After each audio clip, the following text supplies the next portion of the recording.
തടസ്സങ്ങൾ നിലനിൽക്കുമ്പോഴും India Russia ബന്ധം വീണ്ടും ശക്തമാകുന്നു. പുടിനെ കാത്ത് മോദി, വെളിപ്പെടുത്തലുമായി ജയശങ്കർ.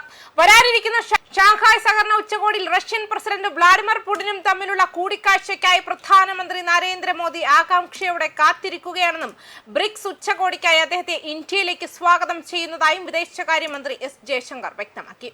2 ദിവസത്തെ ഔദ്യോഗിക സന്ദർശനത്തിന്റെ ഭാഗമായി ക്രെംലിനിൽ പുടിനുമായുള്ള കൂടിക്കാഴ്ചയിൽ വിദേശകാര്യമന്ത്രി ആദ്യം പ്രധാനമന്ത്രി മോദിയുടെ ആശംസകൾ അറിയിക്കുകയും പ്രധാനമന്ത്രിയുടെ വ്യക്തിപരമായ ആശയവിനിമയം റഷ്യൻ പ്രസിഡന്റിന് കൈമാറുകയും ചെയ്തു. നേരത്തെ നടന്ന India Russia Inter governmental commission യോഗത്തിന്റെ ഫലത്തെക്കുറിച്ച് അദ്ദേഹം പുടിനെ കൂടുതൽ വിശദീകരിച്ചു.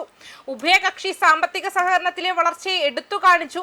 പ്രധാനമന്ത്രി നരേന്ദ്രമോദിയുടെ ആശംസകൾ അറിയിച്ചുകൊണ്ട് ഞാൻ തുടങ്ങട്ടെ. അദ്ദേഹം എനിക്കൊരു വ്യക്തിപരമായ സന്ദേശം തന്നിട്ടുണ്ട്. അത് ഞാൻ നിങ്ങൾക്ക് കൈമാറാൻ ആഗ്രഹിക്കുന്നുവെന്നും ജയശങ്കർ പറഞ്ഞു. ഞങ്ങൾക്ക് ഇന്റർ ഗവൺമെന്റൽ കമ്മീഷന്റെ ഒരു മീറ്റിംഗ് ഉണ്ടായിരുന്നു.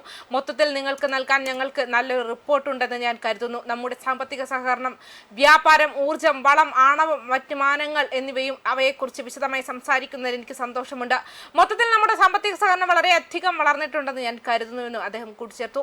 പ്രധാനമന്ത്രി മോദി SCO ഉച്ചകോടിയിൽ നിങ്ങളെ കാണാൻ ആഗ്രഹിക്കുന്നു. തുടർന്ന് ബ്രിക്സ് ഉച്ചകോടിക്കായി ഇന്ത്യയിലേക്ക് സ്വാഗതം ചെയ്യുന്നു.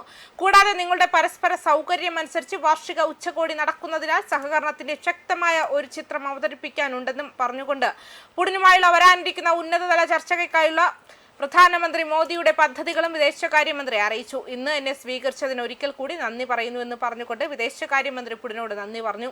ഗ്രൂപ്പിലെ 11 രാജ്യങ്ങളിലെ നേതാക്കളെ ഒരുമിച്ച് കൊണ്ടുവരുന്ന 18ാമത് ബ്രിക്സ് ഉച്ചകോടി അടുത്ത മാസം ദേശീയ തലസ്ഥാനത്ത് ഇന്ത്യ ആതിഥേയത്വം വഹിക്കും. Brazil, China, Egypt, Ethiopia, India, Indonesia, Iran, Russia, Saudi Arabia, ദക്ഷിണാഫ്രിക്ക, യുണൈറ്റഡ് അറബ് എമിറേറ്റ്സ് എന്നിവയുൾപ്പെടെ 11 പ്രധാന വളർന്നുവരുന്ന വിപണികളെയും വികസ്വര രാജ്യങ്ങളെയും ബ്രിക്സ് ഒരുമിച്ച് കൊണ്ടുവരുന്നു. ആഗോള രാഷ്ട്രീയ, സാമ്പത്തിക ഭരണവുമായി ബന്ധപ്പെട്ട കാര്യങ്ങൾ ഉൾപ്പെടെ ആഗോള പ്രാദേശിക പ്രാധാന്യമുള്ള സമകാലിക വിഷയങ്ങളിൽ അംഗരാജ്യങ്ങൾക്കിടയിൽ കൂടിയാലോചനയ്ക്കും സഹകരണത്തിനുമുള്ള ഒരു വേദിയായി ഈ ഗ്രൂപ്പിംഗ് പ്രവർത്തിക്കുന്നു. ന്യൂഡൽഹിയിൽ നടക്കാനിരിക്കുന്ന ഉച്ചകോടി അംഗരാജ്യങ്ങൾക്ക് പൊതു താൽപര്യമുള്ള വിഷയങ്ങൾ ചർച്ച ചെയ്യുന്നതിനും വിവിധ മേഖലകളിലെ സഹകരണം ശക്തിപ്പെടുത്തുന്നതിനും അവസരം നൽകുമെന്ന് പ്രതീക്ഷിക്കുന്നു.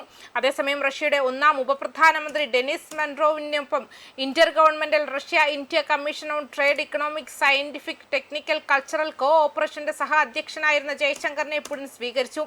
ജയശങ്കറിനെ സ്വാഗതം ചെയ്തുകൊണ്ട് നിരവധി പതിറ്റാണ്ടുകളായി റഷ്യയും ഇന്ത്യയും തമ്മിലുള്ള സ്ഥാപിച്ച ബന്ധത്തിന്റെ നിലവാരത്തെ ഈ സന്ദർശനം അടിവരയിടുന്നുവെന്നും പുടിൻ പറഞ്ഞു. മാത്രമല്ല, ഇരു രാജ്യങ്ങളിലെയും പ്രതിരോധ മന്ത്രിമാർ നയിക്കുന്ന സൈനിക സാങ്കേതിക സഹകരണം വർഷങ്ങളായി ഇരു രാജ്യങ്ങളും തമ്മിലുള്ള ഉഭയകക്ഷി ബന്ധം ശക്തവും സുസ്ഥിരവുമായി തുടരുന്നു.